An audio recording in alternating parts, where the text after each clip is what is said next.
Discuss करेंगे numerical, जो topic हम कर चुके हैं। हमने कौन कौन से टॉपिक किए हैं? हमने किए हैं refraction from convex reflecting surface, refraction from concave reflecting surface, ठीक है। उनके दो आगे फर्दर पार्ट किए थे हमने कि जब ऑब्जेक्ट रे में है और इमेज डेंसर में बन गया, रेयर टू डेंसर जा रही है रे, तो हमारा फॉर्मूला आया था -μ1/u plus μ2/v is equal to μ2 minus μ1/r।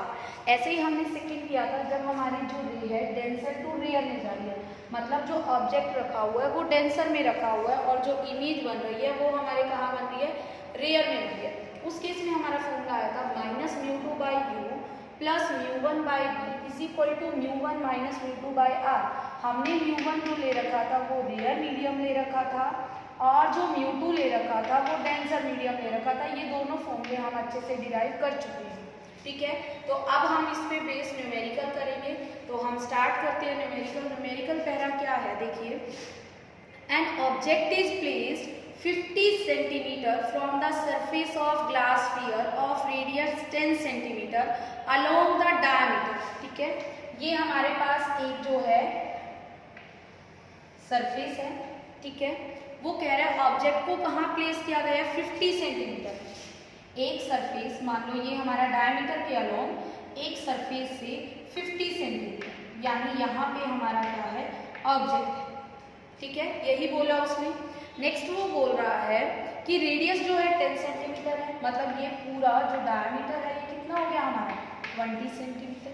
यही बोल रखा है अभी तक हमें।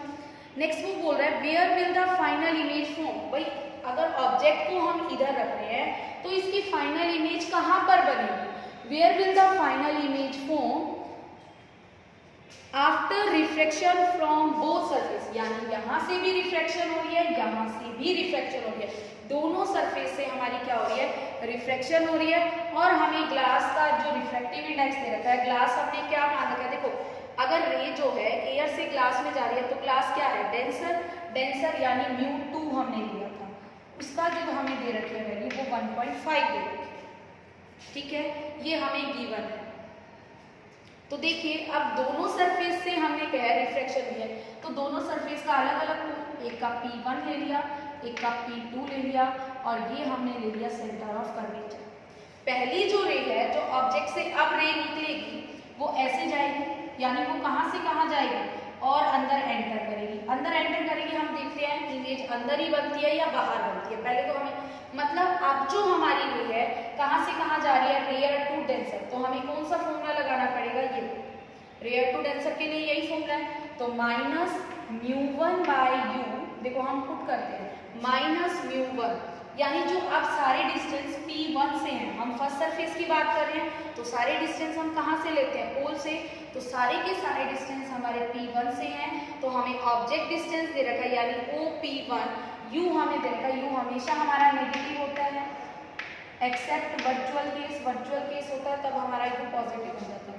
तो U हो गया हमारा इस सरफेस के लिए, P1 सरफेस के लिए, ठीक है। एक P1 सरफेस के लिए ये जो बात कर रहे हैं हम, एक P1 सरफेस की बात कर रहे हैं। U हो गया हमारा -50 सेंटीमीटर, ठीक है।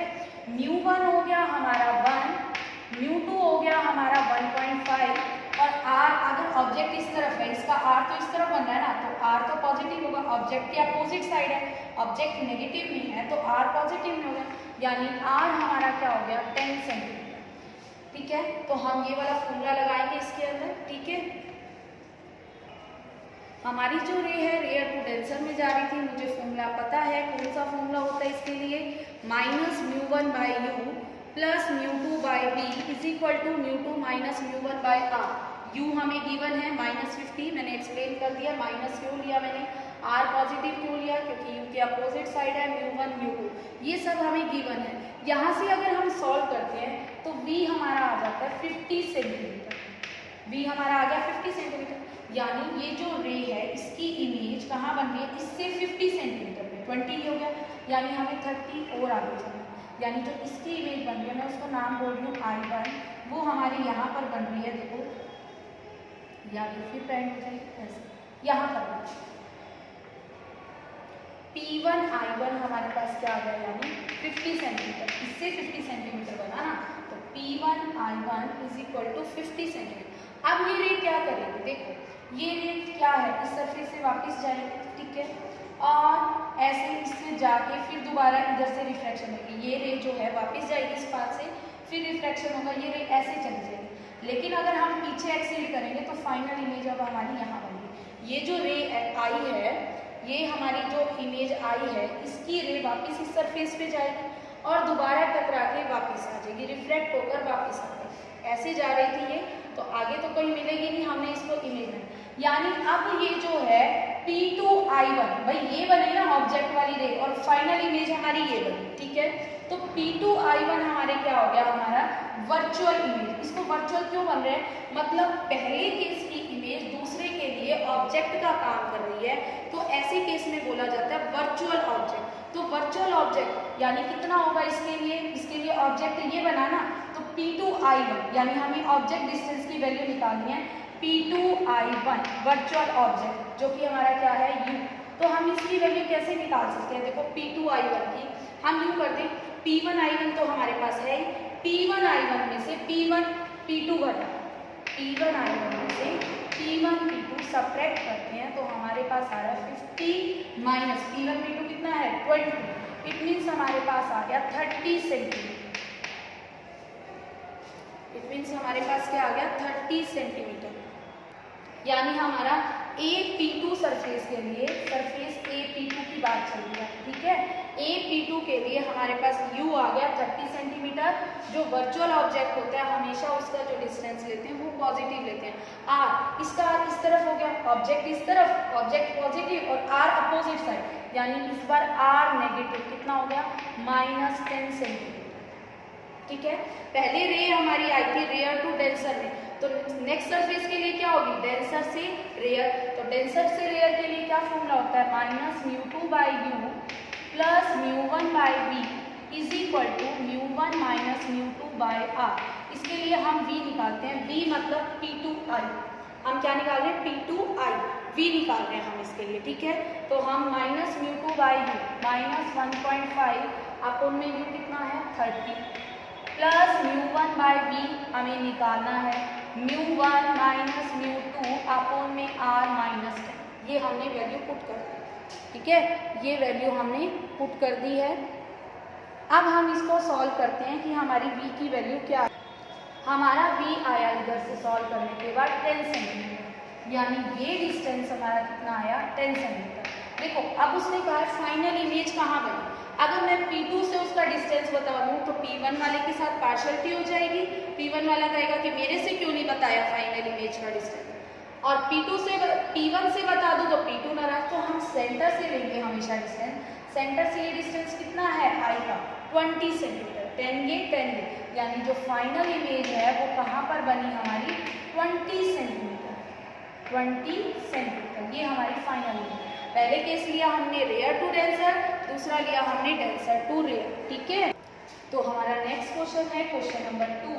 हम क्या कर रहे हैं क्वेश्चन नंबर 2 में, हमें क्या गिवन है, a convex refracting surface of radius of curvature 20 centimetre, यानी r हमें दे रखा है 20 सेंटीमीटर, ठीक है, r हमें 20 सेंटीमीटर दे रखा है।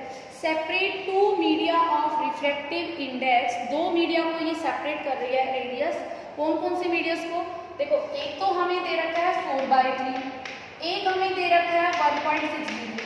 अब हम किसको 1 माने किसको 2 माने, हमारे डेरिवेशन के अकॉर्डिंग। हमारी डेरिवेशन में बेटा हमने किया था जो रेयर मीडियम होगा वो μ1 था और जो डेंसर मीडियम था वो μ2 था, ठीक है। तो रेयर मीडियम कौन सा होता है जिसका रिफ्रैक्टिव इंडेक्स कम होता है, तो ये हो गया μ1, ये हो गया μ2, ठीक है। सबसे पहले हमें डिसाइड करना था यहाँ μ1 कौन सा है μ2 कौन सा है, तो हमने μ1 भी निकाल लिया और μ2 भी निकाल लिया, ठीक है। नेक्स्ट हम देखते हैं वो क्या कह रहा है, an object is placed in first medium, first medium में मतलब रेयर मीडियम में, ठीक है। फर्स्ट मीडियम 4/3 लिया था मतलब रेयर मीडियम में रखी हुई है, रेयर मीडियम में ऑब्जेक्ट रखी हुई है, तो कितना 200 सेंटीमीटर फ्रॉम रिफ्रैक्टिंग सरफेस, यानी ऑब्जेक्ट रेयर में है तो इमेज क्या मान के चल रहे हैं हम डेंसर में, यानी यहाँ पर जो फॉर्मूला यूज होगा रेयर टू डेंसर वाला यूज होगा, और वो क्या होगा हमारा, और वो हमारा क्या होगा -μ1/u, ठीक है, plus μ2 by v is equal to μ2 minus μ1 by r। ये फॉर्मूला यूज होगा ना, ठीक है। μ1 minus μ1 by u plus μ2 by v is equal to μ2 minus μ1 by r। यही फॉर्मूला हम यूज करेंगे। μ1 कितना दे रखा है हमें 4/3 और u दे रखा है -200, यानी सेंटीमीटर में ही ले रही हूँ, v भी सेंटीमीटर में आ जाएगा, plus 1.60 v is equal to μ2 minus μ1 1.60 minus 4/3 upon में r कितना है हमारे पास 27। सीधा वैल्यू पुट करनी है, हमें कुछ नहीं करना है। और यहाँ से जो v हमारा आ जाएगा सॉल्व करके वो आ जाएगा 234.15 सेंटीमीटर। देखो हमने कुछ नहीं करना था, हमें बता दिया था ऑब्जेक्ट जो है जिसका रिफ्रैक्टिव इंडेक्स 4/3 है उस मीडियम में रखिए। तो पहले हमने ये देख लिया रेयर कौन सा मीडियम है, डेंसर कौन सा मीडियम है। रेयर मीडियम होता है जिसका रिफ्रैक्टिव इंडेक्स कम हो, यानी ये रेयर। हमारे डेरिवेशन के अकॉर्डिंग ये हमने μ1 लिया था, ये μ2 लिया, u हमें दे रखा है, r दे रखा है, v निकालना था। सिंपल क्वेश्चन था, ठीक है। अब हम करते हैं नेक्स्ट क्वेश्चन। नेक्स्ट है हमारा, हमें क्या निकालना है, देखो spherical convex surface separate object and image space. मतलब एक सरफेस है वो दोनों को सेपरेट कर रहा है, ऑब्जेक्ट वाले स्पेस को और इमेज वाले सरफेस को। एक का रिफ्रैक्टिव इंडेक्स है 1, एक का है 4/3, यानी μ1 तो हो जाएगा 1, μ2 हो जाएगा 4/3, ठीक है। आगे देखते हैं हम क्वेश्चन में क्या पूछ रहा है वो। If the radius of curvature is 10 centimetre, radius of curvature positive because surface is convex, ठीक है। और if the radius of curvature is 10 centimetre find its power. Power का नाम लेते ही मुझे तो फोकस याद आ गया, focal focus P is equal to 1/f। मतलब इस क्वेश्चन में कहीं ना कहीं f से रिलेट हो गया, ठीक है। तो मुझे पता है उसने ऑब्जेक्ट और इमेज डिस्टेंस नहीं दिया, तो ऑब्जेक्ट को मैं क्या मान लूँ, इनफाइनाइट, ठीक है। ऑब्जेक्ट को क्या मान लेती हूँ मैं, इनफाइनाइट। तो हमारी इमेज कहाँ बनती है, अगर ऑब्जेक्ट जो है हमारी इनफाइनाइट पे है तो इमेज हमारी कहाँ बनेगी, फोकस पे, ठीक है। तो B इज इक्वल टू क्या हो जाएगा f, क्योंकि हमें क्या निकालनी है, पावर। तो हम ये केस लें तो ज़्यादा इजी रहेगा हमारे लिए, ठीक है। तो minus μ1 by u plus μ2 by v is equal to μ2 minus μ1 by r, ठीक है। माइनस μ1 माइनस 1 बाई इनफाइनाइट, ठीक है, प्लस μ2 कितना है 4/3, v की जगह हमें क्या लेना है f। μ2 माइनस μ1 यानी 4/3 माइनस 1, और r कितना है हमारा 10 सेंटीमीटर। बेटा ये केस हमने क्यों लिया, क्योंकि हमें पावर निकालनी थी। पावर में अगर हम ये केस लेते हैं तो सबसे इजी हमारे लिए यही रहेगा, क्योंकि v के थ्रू इसमें हमारे पास क्या आ गया, f आ जाएगा, ठीक है। तो यहाँ से अगर हम सॉल्व करें तो यहाँ से जो f आ रहा है हमारा, f आ रहा है यहाँ से ये हो जाएगा 0, 4/3 1/3 अपॉन में 10। तो यहाँ से f हमारा आ रहा है 40 सेंटीमीटर। अगर हम इसको सॉल्व करते हैं f क्या आ रहा है हमारा 40 सेंटीमीटर। अगर f हमारा 40 आ रहा है तो पावर क्या हो जाएगा हमारा सेंटीमीटर में f, तो हम फॉर्मूला लगाएंगे 100/f। अगर हमारा मीटर में होता हम लगाते 1/f, तो 100/40 ये हो जाएगा हमारा पावर 2.5 डायोप्टर। यही होती है ना पावर की यूनिट, डायोप्टर, ठीक है। तो आज जो हमने है क्या किए, न्यूमेरिकल डिस्कस किए रिफ्रैक्टिंग सरफेस के, ठीक है। इसके अलावा जो है हम अपना next topic very important topic करेंगे, जो कि हमारा रहेगा ये, मैं बता देती हूँ तुम्हें टॉपिक का name, lens maker formula. Lens maker formula important topic है बोर्ड के पॉइंट से भी, तो हम अच्छे से करेंगे।